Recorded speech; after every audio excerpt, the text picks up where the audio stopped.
안녕하세요. 연세세인트 성형외과 황지훈 원장입니다. 오늘 설명드릴 환자는 또 구축코입니다. 구축코로 인해서 눈썹 사이 보시면은 밀려 올라간 실리콘의 경계가 보이고 정면 사진인데도 그 비주가 말려 들어간 것이 보입니다. 그리고 코끝도 뭉툭해 보이고요. 콧구멍도 약간의 비대칭이 있습니다. 이 정도. 측면에서 보시면 구축이란 게 확실하게 보입니다. 코끝이 많이 들렸고 비주가 안 보이고 코끝도 둥급니다. 이 환자의 수술 후 변화를 예측해 보겠습니다. 수술 직후의 그림은 이렇죠. 비중격 연장 이식편이 비중격과 날개 연골에 잘 고정되어 있었을 것입니다. 하지만 수축이 시작됩니다. 수축은 피부가 내려 누르는 힘으로 시작되는데 이걸 아무리 강하게 보강을 해도 이걸 이길 수는 없습니다. 왜냐하면 24시간 지속적으로 힘이 계속 가해지기 때문이죠. 그러다가 아래쪽 묶어놓은 실이 풀려나가고 시간이 지나면서 날개 연골과 묶은 것도 풀어져 나갑니다. 그래서 위로 끌려 올라가면서 계속해서 변합니다. 어느 정도까지 끌려 올라가느냐면은 상위측 연골과 비중격이 맞닿는 부분까지 밀려 올라갑니다.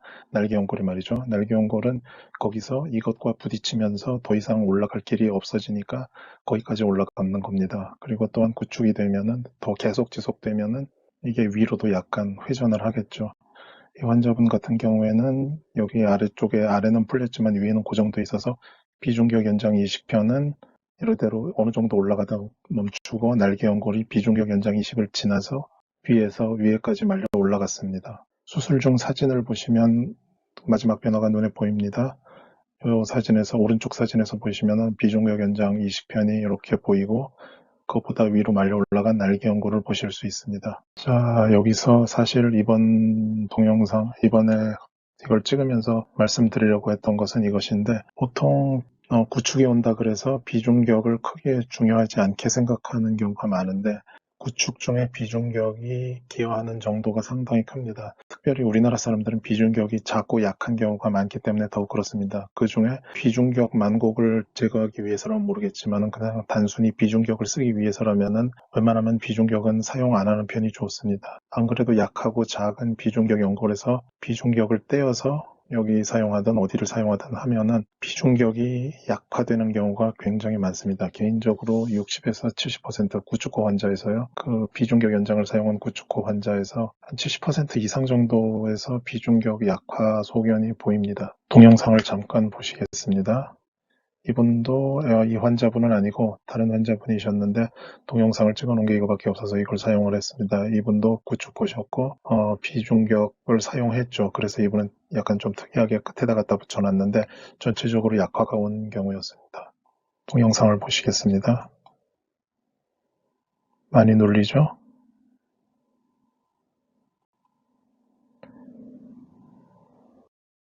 좀 전에 동영상을 캡처한 사진입니다. 잡고서 살짝 눌렀을 경우인데도 이 정도 휘고 이보다 약간만 힘을 더 줘도 완전히 짜부러듭니다. 비중격의 약화가 구축코에 끼치는 영향이 많은데 이걸 처음엔 알아차리기 어려울 수도 있습니다. 왜냐하면 약해서 눌리는 거는 피부에 눌리는 건데 방리를 하고 나면 그 힘이 없어지므로 오픈을 했을 때 그냥 비슷하게 펴져 있으니까 괜찮구나 하고 생각할 수가 있습니다. 하지만 약간이라도 비중격이 어느 정도 구조와 강도를 유지하고 있는지는 살짝만 만져봐도 알 수 있습니다. 게다가 비중격이 중요한 게 모든 연장 방법은 기본적으로 비중격을 토대로 시행을 합니다. 회전이식이건 비중격 연장이식이건 놀반이식이건 뭐든지 그렇습니다. 그러므로 비중격이 이렇게 약하다는 것은 하다못해 구축이 심하지 않더라도 어느 정도는 위로 끌려 올라갈 수밖에 없는 상황에 처해지는 겁니다. 보시면은 이게 정상 비중격일 때 수술을 한 모습입니다. 여기 요 유니트 비중격 연장 이식편과 날개 연골은 전혀 찌부러들거나 그러지 않는다는 상황에서 가정해 보시면은 자, 여기서 상위측 연골이고요. 이게 하위측 연골, 날개 연골이죠. 비중격 연장 이식, 이게 비중격입니다. 하위측 연골과 비중격 연장 이식은 하나의 유닛으로 그냥 생각을 해보고요. 여기서 다른 변화가 없다고 생각하고 비중격이 짜부러졌을 경우를 상상해 봅시다. 좀 전에 말씀드렸듯이 하위측 연골, 날개 연골과 비중격 연장 이식은 하나의 단위로 비중격에 묶여 있다고 생각하면 비중격이 짜부러들면은 이렇게 위로요.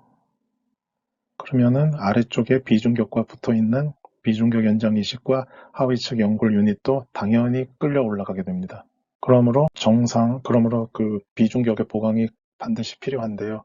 구축된 코 구조를 그림으로 간단히 다시 한번 말씀드리면 정상 코가 요렇고 구축이 되면 끌어올려가서 이렇게 위로 올려집니다. 구축이 돼서 코끝이 뭉툭해지는 이유 중에 하나는 여기가 끌려 올라가서 두툼해지기 때문에 코끝이 두툼해질 수밖에 없습니다. 그래서 정상으로 이완을 하기 위해 수술을 할 때는 우선 박리를 다 하고 요 밑으로라도 박리가 들어가야죠.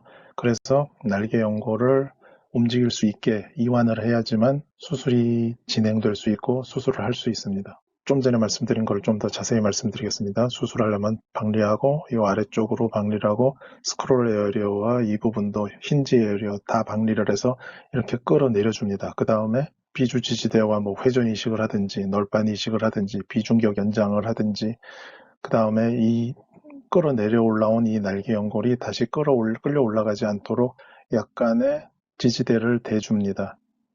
수술 박리, 연골 재배치, 비주지지대, 변형 회전 이식을 시행했습니다. 이 환자 같은 경우에는요. 그리고 비중격 보강을 해줬습니다. 이분 같은 경우에는 비중격 약화가 심해서 널빤 이식으로 위쪽에 강화를 해주었고 아래쪽으로 찌부러지는 것도 막기 위해서 이렇게 수직으로 보강 이식을 했습니다. 펼침 이식이요. 그리고 비수직 보강 이식을 했습니다. 수술 전후 비교 사진입니다. 내려와서 코끝을 만져줬기 때문에 코끝도 더 날렵해지고 콧구멍도 보이지 않습니다. 아래에서 봤을 때 콧구멍 비대칭도 좋아졌습니다. 측면 사진에서는 확연하게 차이가 드러나죠. 코끝도 내려가고 훨씬 날렵해지고 비주도 다시 보입니다. 오늘 영상은 여기까지입니다. 그리고 다시 한번 강조하겠지만 비중격의 보강은 많이 필요합니다. 특히나 이전에 비중격을 사용하여 무엇을 한 경우에 말이죠. 감사합니다. 여기서 마치겠습니다.